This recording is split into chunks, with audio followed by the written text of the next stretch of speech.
హల్లెలూయా, దేవునికి స్తోత్రం.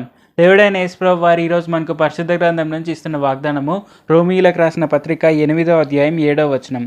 ఏలయనగా శరీరానుసారమైన మనసు దేవునికి విరోధమై ఉన్నది, అది దేవుని ధర్మశాస్త్రమునకు లోబడదు, ఏమాత్రమును లోబడనేరదు.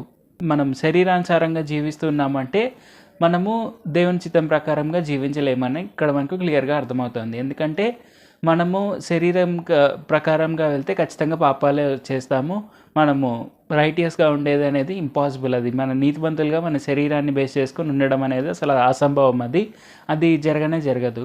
మనము నీతిమంతులుగా ఎలా తీర్చబడ్డామంటే దేవుడైన యేసుప్రభు వారు ఆయన రక్తాన్ని పెట్టారు, మనల్ని ఆయన రక్తాన్ని వెలగా పెట్టి మనల్ని కొన్నారు. అండ్ అలాగే మన పాపాలన్నింటినీ కడిగి వేశారు కాబట్టి మనం నీతిమంతులం అయ్యాము. అండ్ మనము దేవుని మార్గంలోనే నడుస్తూ దేవుని ప్రణాళికబద్ధంగానే జీవిస్తూ ముందుకు సాగితేనే మనం నీతిమంతులుగా ఉండగలము. సో ఈ విషయాన్ని మనం గుర్తుపెట్టుకోవాలి.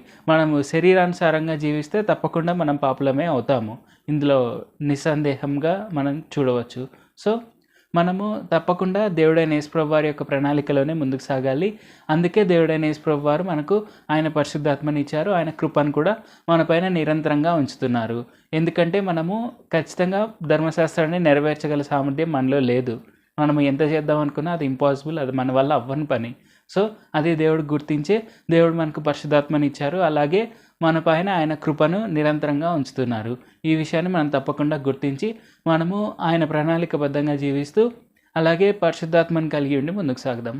అంటే పరిశుద్ధాత్మ ఏం చెప్తున్నారో ఆ మాటలు అనేది మనం వింటూ ముందుకు సాగుదాం. ప్రార్థన చేసుకుందాం. పరిశుద్ధ జీవాధిపతి జీవంగల దేవ యేసయ్య, ఈరోజు మాకు ఇచ్చిన ఈ గొప్ప వాగ్దానాన్ని బట్టి మీకే వందనాలు తండ్రి. యేసయ్య, మేము శరీరానుసారంగా జీవిస్తే తప్పకుండా పాపులమే అవుతాము, మాకు నీతిగా ఉండగలిగే సామర్థ్యం లేదు అని మీరు మాకు తెలియపరిచారు తండ్రి.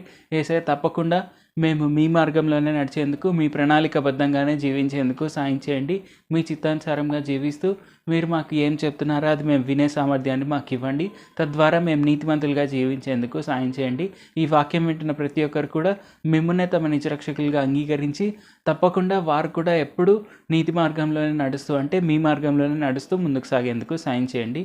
యేసు నామములో అడుగుచున్నాం తండ్రి, ఆమేన్. Thank you Jesus. దేవుడు మిమ్మల్ని ఆశీర్వదించును గాక.